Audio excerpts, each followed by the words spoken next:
Good morning বন্ধুরা, আজকের আবার একটা রেসিপি নিয়ে চলে এসেছি আমি। এই দেখো, কুমড়ো পাতা নিয়ে নিয়েছি কটা, এখানে আলু সেদ্ধ নিয়েছি, কাঁচা লঙ্কা আর পেঁয়াজ কুচিয়ে নিয়েছি, একটুখানি রসুন কুচিয়ে নিয়েছি, সব রেডি করে নিয়েছি। দেখতে থাকো আমি রেসিপিটা কি করে বানাচ্ছি। হ্যাঁ, সবাই তো কুমড়ো ফুলের বড়া খেয়েছো, এবার আজকের খাবে কুমড়ো পাতার বড়া বানাবো। দেখো তোমরা রেসিপিটা আমি কী করে বানাচ্ছি। দেখো, ভালো করে আমি এটা ওই ডাঁটাটা মুখের কাছে বাদ দিয়ে দিয়েছি, ভালো করে দিয়ে ভালো করে বেছে ঝেড়ে নিয়েছি আর ধুয়ে নিয়েছি। একটু কড়াতেই যে একটু গরম জল বসিয়েছি, একটু ফাঁটা নুন দিয়ে দিচ্ছি, এই উষ্ণ গরম জল করে নিচ্ছি। নিয়ে ওর মধ্যে আমি পাতাগুলো একটুখানি জাস্ট ডুবিয়ে তুলে নেব, কেন বর্ষার দিনে পাতাতে অনেক থাকে, পোকামাকড় থাকে, তার জন্য আমি এই যে পাতাগুলো একটুখানি এই গরম জলে এপিটুপি ডুবিয়ে আর এই যে তুলে নিচ্ছি। দেখো, এই যে তুলে নেব, তুলে ভালো করে জলটা ঝাড়িয়ে নেব।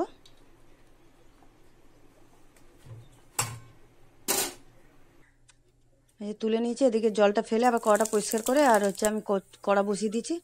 কড়াতে তেল দিয়ে দিয়েছি, দিয়ে একটু জিরে ফোড়ন দিয়েছি, আর এখানে একটু পেঁয়াজ রসুন আর কাঁচা লঙ্কাটা দিয়ে দিলাম তেলের মধ্যে, দিয়ে ভালো করে একটু ভেজে নেবো এগুলো। দেখো, লাল করে ভেজে নিয়েছি। এই যে আলু সেদ্ধ যেটা করে রেখেছিলাম ওটা একটু মেখে নিয়েছি, আলু সেদ্ধটা দিয়ে দিচ্ছি ওর মধ্যে, দিয়ে ভালো করে নাড়াচাড়া করে নিচ্ছি। দেখো, সব মিশিয়ে নিচ্ছি একসাথে নেড়ে নেড়ে।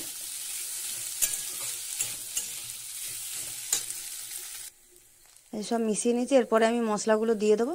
দিয়ে দিচ্ছি একটু হলুদ দিয়ে দিচ্ছি, একটু লঙ্কার গুঁড়ো, ঝালটা তোমরা হচ্ছে যে পরিমাণ মতন দেবে, তোমরা যেরকম খাবে। একটু জিরের গুঁড়ো আর পরিমাণ মতন নুন দিয়ে দিচ্ছি, দিয়ে আবারও ভালো করে নেড়ে চেড়ে নিচ্ছি, ভালো করে মিশিয়ে নিচ্ছি ওর সাথে, আলুটার সাথে মশলাটা। এই দেখো মিশিয়ে নিচ্ছি, আর একটুখানি আমি দিয়ে দিচ্ছি কসুরি মেথি, দিয়ে দিচ্ছি কসুরি মেথি পাতা, ওটা দিলে গন্ধটা ভালো হয়। ওইদিকে আমি পুরটা ঠান্ডা করতে দিয়ে দিচ্ছি করে, আর এদিকে একটা বাটির মধ্যে দেখো যে বেসন নিয়ে নিচ্ছি, বেসন দিয়ে একটা ব্যাটার বানাবো, তার জন্য যে বেসন নিয়ে নিয়েছি আর একটু চালের গুঁড়ো নিয়েছি। চালের গুঁড়োটা দিলে দেখো, চালের গুঁড়ো নিয়েছি, চালের গুঁড়োটা দিলে মচমচে হবে খেতে। এই যে চালের গুঁড়োটাও দিয়ে দিলাম, দিয়ে এর মধ্যে দিয়ে দিচ্ছি হলুদ, দিয়ে দিচ্ছি একটু কালো জিরে দিয়ে দিলাম, আর পরিমাণ মতো নুন দিয়ে দিচ্ছি, দিয়ে ভালো করে আমি এটা মিশিয়ে নিচ্ছি। নিয়ে এবারে জল দিয়ে আমি ব্যাটার বানিয়ে নেবো একটা।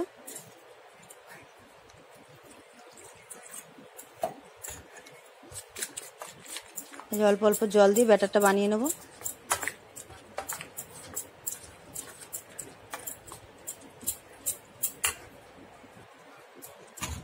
এই দেখো, এইভাবে ঘনত্ব রেখেছি আমি, ব্যাটারটা ভালো করে আমি করে নিয়েছি, ফেটিয়ে নিয়েছি। এইবারে কুমড়ো পাতাগুলো আমি ঠান্ডা করে নিয়েছি, আর পুরটাও ঠান্ডা করে নিয়েছি। এই দেখো, কুমড়ো পাতার মধ্যে আমি এই যে আলুর পুরটা এইভাবে দিয়ে দিচ্ছি, দিয়ে আর এই দু সাইড মুড়ে নেব।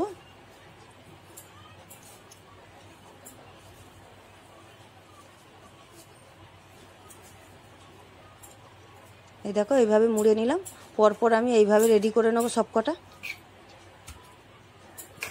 এরকম কুমড়ো পাতার যদি বড়া পাওয়া যায় ডাল ভাতের সাথে খুবই ভালো লাগে এই বর্ষা।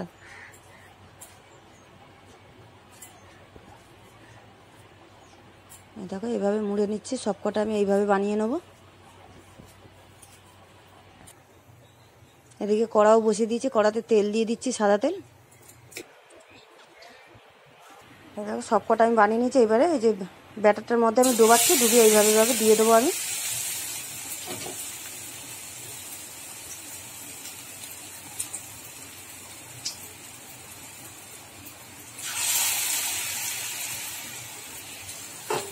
সব কটা আমি এইভাবে দিয়ে দিচ্ছি। দেখো,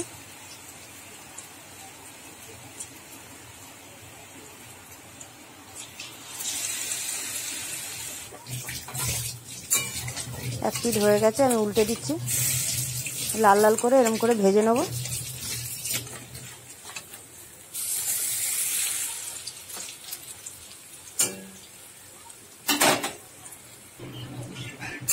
দেখো, এইভাবে লাল করে আমি ভেজে নিয়েছি, কি সুন্দর লাল লাল হয়েছে একদম।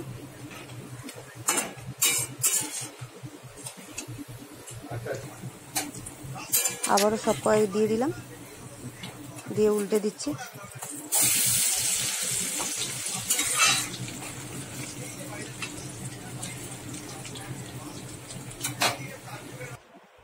এইভাবে ভেজে নিয়েছি আমি সব কটা। দেখো আমার কুমড়ো পাতার রেসিপিটা।